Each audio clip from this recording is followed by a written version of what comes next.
So I watched the last four episodes of Invincible season four, and it's great, man. I really love Invincible, dude. I am such a super fan of this show and just the comics in general. And I was really pleased with how they ended this season. So I'm gonna try to do this episode by episode. So we're gonna start with episode five, jump to six, seven, eight. And yeah, so let's get started. Again, these are gonna have spoilers. I'm just gonna talk about the episodes themselves. So if you're not fully caught up, you can, if you've watched episode five but not six, I'll try to break it down in timestamp segments in the description. But yeah, so I'm pretty sure with the last review I said that I enjoyed most of season four up to this point, pre episode five. I enjoyed the kind of moral and ethical problems that Invincible or Mark Grayson goes through, and I didn't really mind the episode four. A lot of people call it filler, a lot of people called it trash, dog shit, whatever.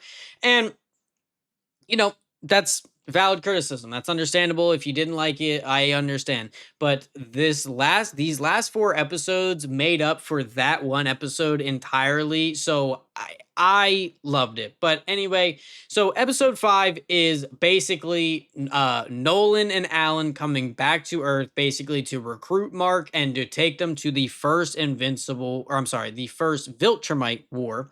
And I really love this episode, number five. This is, I mean, genuinely some of the best writing for characters I have ever seen. It's even better than the comics, and I think the comics has very strong writing. This episode can basically be summed up into two things: the Nolan and Debbie reunion, or I guess more of Nolan's comeback to Earth more than just Debbie, because there's some stuff with Oliver and Art in there, but and the Conquest rematch, Invincible Conquest rematch. So I just want to talk about Nolan as a character and Debbie specifically, because they have made Debbie in the show so much of a stronger character in the show than compared to the comics. And it's crazy because if you asked me who my favorite comic book Invincible characters are, my two answers would be Eve and Debbie. So to make Debbie an even stronger character than she already was, she's my second favorite character in the entire comic book.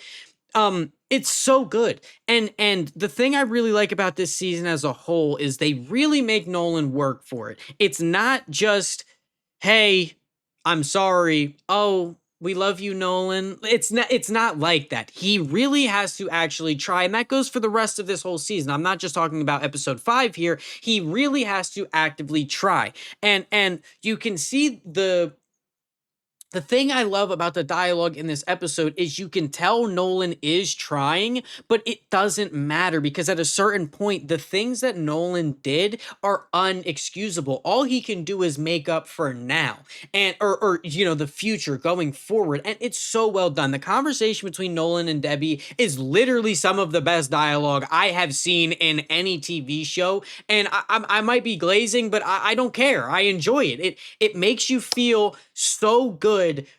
Like, not good, but it when she doesn't take him back and tells him to get the fuck out, it makes her such a strong character that she's not going to just buy into the bullshit. Like, they have been together for so long, but that doesn't matter. You know what I mean? The stuff that he did and the things that he said, you're not going to be able to just forget about that. It's so well done. And the things that Nolan says to Debbie to try to win her back then go against him when it comes to Oliver, because he says Oliver's mother, he says that was a mistake. Sleeping with her was a mistake. That was all a mistake. And he's saying that to Debbie, who has taken care of Oliver and has basically been his mother up until this point. And so for him to say that being with Oliver's mother was a mistake, it's like, okay, so you basically, even though Oliver isn't my birth child, you still think that he's a mistake, kind of. And it's so well done. It's so good. I did think that we were going to get more of a Nolan and Mark conversation in this episode, but I'm okay with it because Mark and Nolan have already kind of had aired their disputes in season 2 when Mark went to I can't remember the planet that I'm sorry, that Oliver is from, but when Mark goes there and sees Nolan, they kind of already have their conversation. So this episode being more centered around Debbie and Nolan's relationship is so good. Also, love the scene of Nolan and Art. You know that Nolan is probably has no reason to be has no reason to threaten or try to kill Art, but Art doesn't know, and Art is just a human, so he has no control. If Nolan decided, you know what, Art, I want you dead, Art can't do anything about it. So even though they used to be best friends, Art kind of having that panic attack when Nolan leaves is so good. It's so telling of the damage that Nolan caused to Earth. It doesn't matter. The people that didn't like the people that were directly affected, they got the worst of it. The people who died, they got the worst of it. But that damage, it affected everybody, because now nobody knows who or if they can trust Nolan or not, and it's so well done. Then they basically go into space, they take off, and when they're leaving Earth, or they get a little bit of a distance away, this also introduces, real quick, I want to say, Tech Jacket, who is gender swapped from the comics, from being a guy in the comics, Zach, whatever his name is, and now it's Zoe. I think this is great. It doesn't bother me. Tech Jacket's gender isn't important to their character, and it works fine. As being somebody around Oliver's age that can kind of understand, a lot of people were saying that that this is kind of just a love interest for Oliver, and I do see that. I do understand that. That definitely is, which something I wouldn't be mad at. Oliver and Tech Jacket, that doesn't, you know what I mean? Like, that's fine with me. I'm okay with that. But I think what it serves as is a way for Oliver to kind of connect to his bug side a little bit, which I'm going to try to avoid any comic book stuff, but I don't think that Tech Jacket and Oliver are going to be a relationship that, if it does happen, that is going to last the entire show. I don't think that that's going to happen, and so I don't mind if it's a little fling or whatever you want to fucking call it. I don't mind. But basically, we get into the Viltrumites attack, and Conquest is one of them. He is alive because Cecil kept him alive, and everybody loves Cecil and glazes Cecil for always being right and always being smart. And this is the one time that Cecil made a mistake. No, Cecil is always making mistakes, and I don't care. But anyway, the problem that I have with this, and it's not even a big problem, but it's just a minor nitpick, is, and again, I'm trying to treat the show and the comics as two separate entities. Of course, the show is going to follow similarly to the comics, but it is not going to be the exact same thing. I am okay with that being the case, right? But Mark thought that Conquest was dead. He thought that Eve died. Like in season 3, he thought that Eve died, and so he did everything in his power to kill Conquest, and he saw a dead body that Cecil showed him. So I was just a little upset that Mark didn't have more of a crazy reaction to Conquest being alive, because to his knowledge, Conquest is dead and gone. So when Mark shows up and he's like, "You're going to tell me the rest of your secrets?" It's like, that is a line for somebody who expects to see a strong opponent again, versus Mark in the comics, where he's like, "How are you alive?" And he keeps punching Conquest over and over and saying, "How are you alive?" Like, it in the comics, he is like, "Dude, I killed you. How are you standing in front of me?" And in the show, it's a little more nonchalant, and that's fine. It felt like Nolan beat the brakes off Mark, but Mark wasn't really that strong yet, and it's his dad, so it's a little more understandable. Angstrom wasn't really as big of a threat necessarily. And then the Invincible War, Mark had to fight some people who were him, they're other variants of him, but they weren't nearly as strong. Conquest is the first person to literally, like the Invincible War definitely was scary for the planet as a whole. Angstrom only was really a threat to Mark and Debbie and their family, specifically Mark. But Conquest was, like, in my opinion, the first, like, planetary threat where it's like, yo, if Mark does not win this, the entire Earth is fucked. And so for Mark to see Conquest living again and just being like, oh, are you ready to do this? Like, yo, like this dude literally killed you and your girlfriend last time. Like, obviously he didn't kill Mark, but like, yo, he beat the shit out of you, almost ripped Oliver in half, and he literally killed Eve. If she didn't have the powers that she has, she would be dead. Do you know what I mean? So like, I just thought Mark would have a bigger reaction to seeing Conquest again, but he didn't. And this is where I want to jump into the animation. A lot of people shit on the animation. It's a valid critique. Personally, it doesn't take away from me because I value the writing over the animation. And this season has been some of the strongest writing, and so I can overlook the animation. Sometimes it looks a little goofy when Debbie punches Nolan and she like turns around and looks up and screams and she's like, ah. Like it looks a little goofy, and like I did think it, but that whole scene, that little bit of animation didn't take away from that whole scene for me.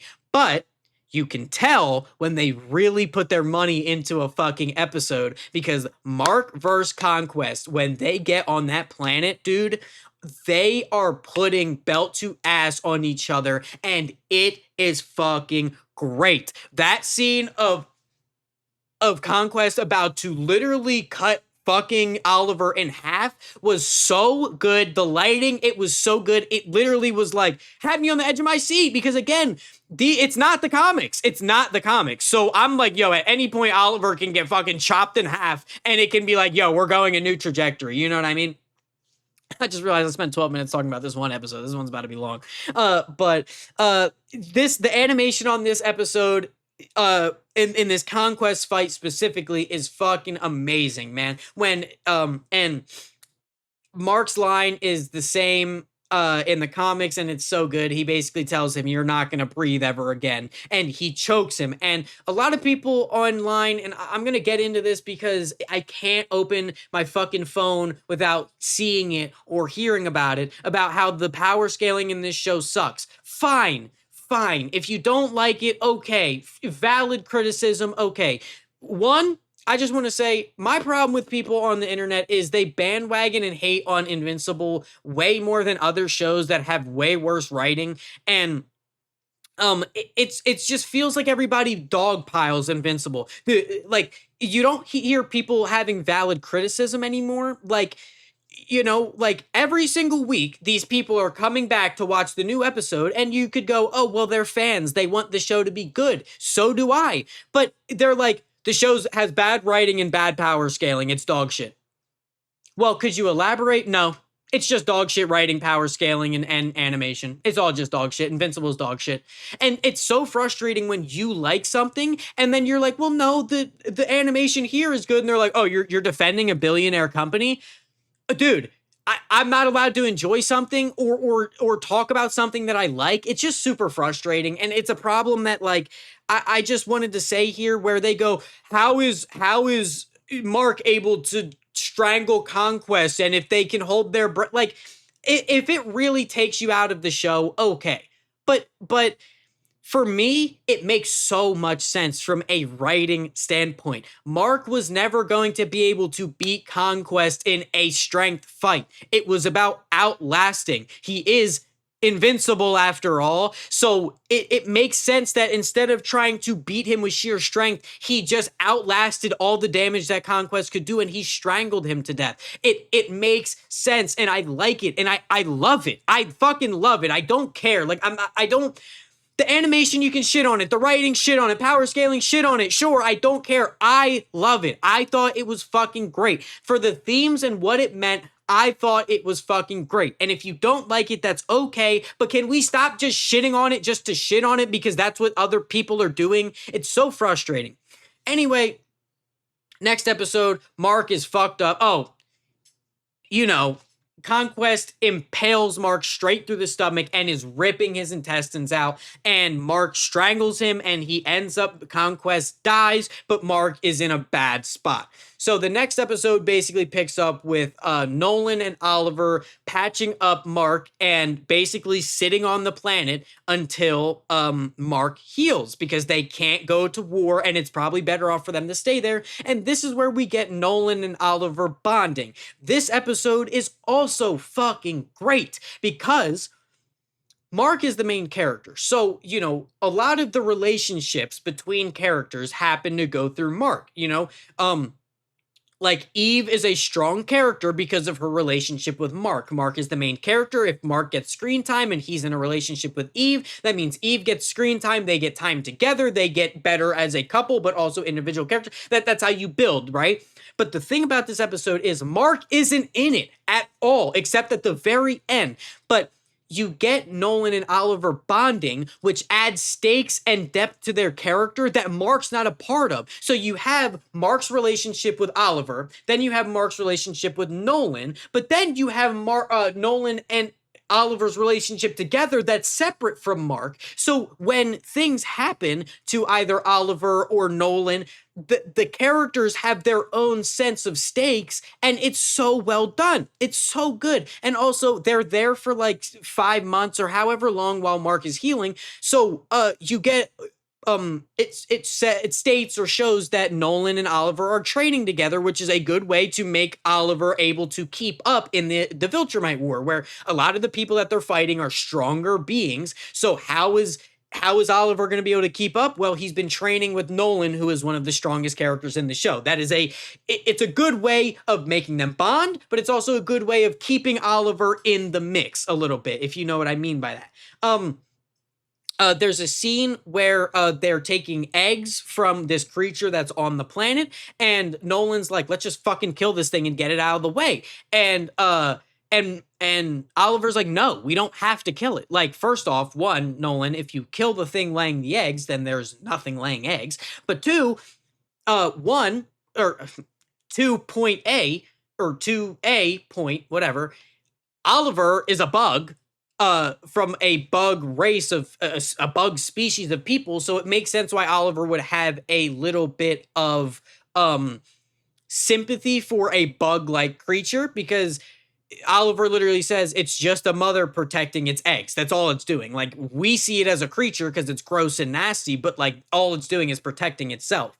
And 2B dot period, Nolan finds himself falling back into the old Viltrumite ways of let's destroy and conquer. And he's like, we don't need to do that. We can take the eggs without killing it. And so that it's a good moment for Nolan. It's a good moment for Oliver to be like, yo, stop. We don't need to do that. But it's a good moment for both of them. This episode is so good. I love the back half of this season. Everybody shits on episode 4, but 5, 6, 7, and 8 are some of the best fucking writing we've gotten in this entire TV show. And I fucking love it. And I love it.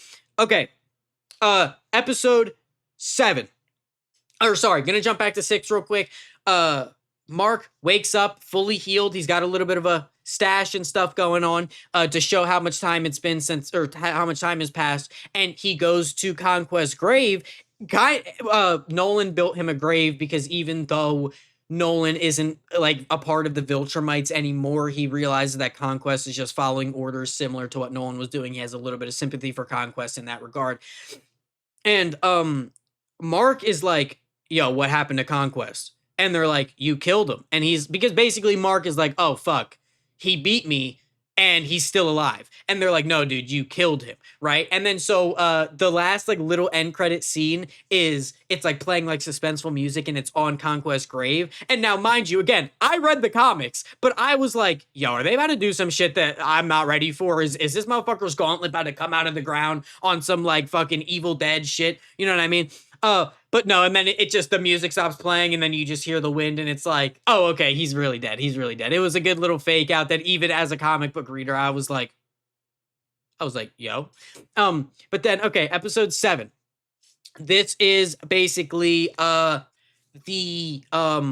the Telestria attack. Basically, the Viltrumites and Thrag, the main villain of the season, show up to the home planet of the coalition of planets, where Thaddeus is, where Alan is, where Tech Jacket is, and basically all of the people that are on our side. That's where everybody is at. And also, I want to real quick with episode 6, it kind of cuts back and forth, showing you how much time has passed by showing that the coalition of planets is actually winning the war. They've been turning planets that the Viltrumite has been ruling against them. So the Viltrumites decide to straight up attack Telestria, the main, like the home base of the coalition of planets. And this is another good episode where we actually get the on, like in the comics it just shows them like the like buildings falling and blowing up, but it shows more of like our characters, like our main characters fighting. But in this, it Alan's girlfriend, she's like, she doesn't have any powers, she can't fly, so she's on the ground while all this is happening, and you actually get to see the destruction and the ruin of this war. You get to see people who aren't in the war, like aren't warriors, just civilians, alien civilians, are getting murdered and destroyed and everything. And this episode shows that this shit is not a joke. Like, people are really getting injured and murdered and destroyed for all, like, this war is a war. Like, these Viltrumites are a problem. They are killing people.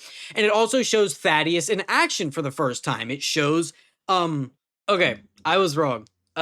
Episode 6 has the Telestria fight on it. Sorry about that. I was mixing up what happens and when for what episodes. But I'm sorry.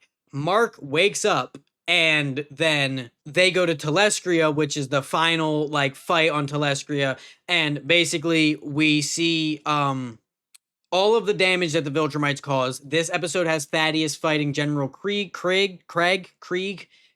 from Borderlands 2. I don't know. But and basically they end up destroying the Viltrumite spaceship that Thrag is on, and Thrag decides to retreat and call all the Viltrumites with him. And while the ship is falling, it takes Oliver, Alan, Nolan, Tech Jacket, and Mark to all lift the pieces of the ship. And this is another big point that everybody points out on how the power scaling is dog shit, on how, oh, if these characters are so strong and they're able to carry things that are 10 times the weight of this thing, why are they struggling with this ship? And again, if if the power scaling is so much for you that you cannot enjoy the show, okay, that's a valid criticism, understandable. But for me, this shot of them all working together to lift this is more of to show our heroes are being heroes. Nolan was once a anti-hero villain character who did terrible shit, and now he is using and fighting alongside with Mark, who is our objectively our good guy for the most part. He is objective. They're working together to save this planet from more destruction, and I think that this episode does really well because, or this scene of them lifting the ship is really well, in my opinion, because it showed everything on the ground. If this ship collapses to this planet, that's more death, more destruction that they don't want. So they're working together. Yes, they probably should be one person should probably be able to lift this ship by themselves and not need any help, but it's more of a team effort, and it's showing that, and that's what I enjoy. And again, I'm sorry, a lot of the stuff that I was talking about saying it was episode 7 was really in 6, but yeah, so now we're jumping to episode 7. This is the episode where the coalition of planets decide to go attack Viltrum on their home turf. They decide to go to Viltrum, and they are basically ready to wipe out the Viltrumites in the best way that they can. This is when Thrag finally starts fighting. We get some really good fight scenes and stuff. And so I usually have like 1 or 2 problems with each episode, and it's more of a writing thing that's more frustrating than me like hating exactly. In the comics, again, trying to keep them separate. But in the comics, Oliver does the same thing that he does in the show. He rushes Thrag by himself and gets his arm ripped off and his jaw knocked off. I knew that this was going to happen. Going into this episode, I knew that this was going to happen. This was going to be something that happened, okay? Why did we have Mark? And they included one line that I had a problem with. Mark goes, Oliver, Thrag's a big, tough guy. Don't rush in and attack him by yourself. That's literally Oliver's entire character. So when you include a line like that of don't do this one thing, and then that character who was told not to do the one thing does the one thing, it seems like you want your audience to dislike that character. Now, I'm not saying that that's what it is, but that's how it feels. Because when you are a viewer and you hear the line, Oliver, don't rush in by yourself. He's a strong dude. And then Oliver rushes in by himself. The first thing you do is roll your fucking eyes and you groan. Why is Oliver so dumb? Why is Oliver so annoying? He can't listen to directions. Now, mind you, this is a character trait that Oliver has. He is overconfident in himself and he puts himself in situations where he cannot win. Like even again in the Conquest rematch, before Mark got a hold of Conquest, Oliver was putting hands on Conquest, and then Conquest grabbed him, and you know what I mean? Nolan came in and saved him or whatever, but that's besides the point. Oliver's overconfident. But why would you have a line of saying, hey, Oliver, don't be overconfident, just for him to do it? Because then you get frustrated as a viewer with Oliver. And I like Oliver. I know some people who don't like Oliver as a character and think that he's annoying and he's not strong enough. So when you do something like that, you just give those people the right to be like, dude, Oliver's a fucking moron. And it's so frustrating because in the comics, Marx never says that. So when Oliver rushes in, you're like, oh shit, okay, Oliver, get active. And then he gets bodied. And then in the show, you include that line, and then it's like, oh, here we go. Oliver's being an idiot, and he gets fucked up. And it's like, that's frustrating. That's frustrating to have a literal line about, hey, don't do this thing, and then have him do that thing. If that makes sense. But the rest of this episode is great. We get Nolan and Thrag having a good conversation on what it's like and why they swapped, and it's such a great episode. I'm not going to delve too deep because this is the destruction of Viltrum. The animation is great. You have a good amount of fights going on. You have really cool moments with Space Racer. You have Thrag actually getting like active and getting fucking bodies and him aura farming, and like, dude, it's so good. It's so good. This episode is really good. You get some really cool impact frames. I'm sure everybody's seen it with the Thrag skull like crack or whatever. And I honestly think that they made Thrag stronger in the show than they did in the comics, and I like that because he really seems like a fucking threat and a problem where even Nolan can't do anything. He's not afraid of Space Racer's gun. Mark has no effect. He doesn't give a shit about bodying Oliver. Like, he does not care, and it's so good. This episode ends again with the destruction of Viltrum. Or not, maybe not ends with that, but that's a big part of it where Nolan, Thaddeus, and Nolan, Thaddeus, and Mark end up destroying Viltrum, and that's what pisses Thrag off. He straight up rips Thaddeus' head off, and then impales Nolan and is about to kill Mark and sees the destruction of his planet. And this is so good because, again, it is the comics, but in this episode, he talks about how he cares for Viltrumites in a way where even though Viltrumites are the villain, this dude's motivation makes so much sense. He cares about his race and his people, and he genuinely doesn't see them as doing anything wrong. So when he spares Mark, it's not because it's plot armor. It's because he realizes that his home is destroyed, and the more Viltrumites that he kills by his hands, the less that there's going to be. So Mark is specific proof that their strategy of what they're trying to do works because they sent Nolan to Earth to see if human DNA was compatible with Viltrumite DNA, and it is. Mark is living proof of that. He literally says that. So so it makes sense for him to spare them at that point. The episode ends with Mark realizing that the Viltrumites have gone to Earth, and that's where the episode ends. Sorry, real quick.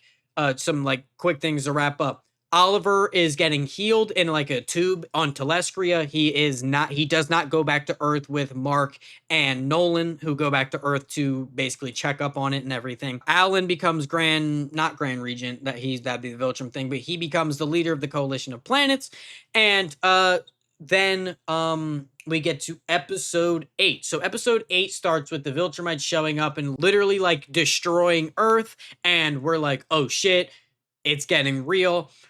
Mark shows up and there's no damage there, and Mark can't tell if the Viltrumites are there or not. He's expecting to see death and destruction and Thrag waiting for him and nothing.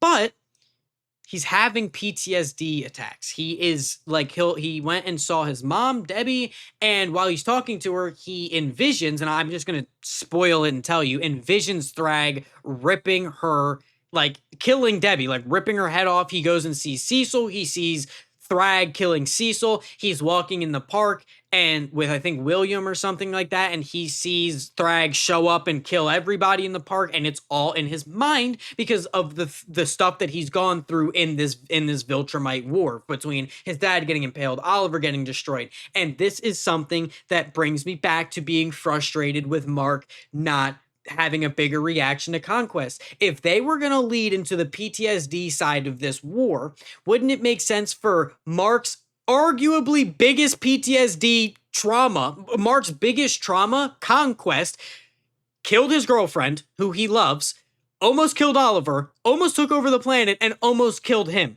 You're telling me he was just kind of nonchalant about seeing Conquest again, but now he's having PTSD after the war? They could have leaned into Mark having PTSD, like being like, I killed you. Like I could have swore you were, how are you alive? I swear I killed you. And then him strangling Conquest, and then when he gets back to Earth having more PTSD on the other crazy shit that he saw. I just thought he would have played really well if they planted the seeds earlier on with Conquest, and then when it gets to Thrag being on Earth, it would have been way more understandable of why Mark is going through this.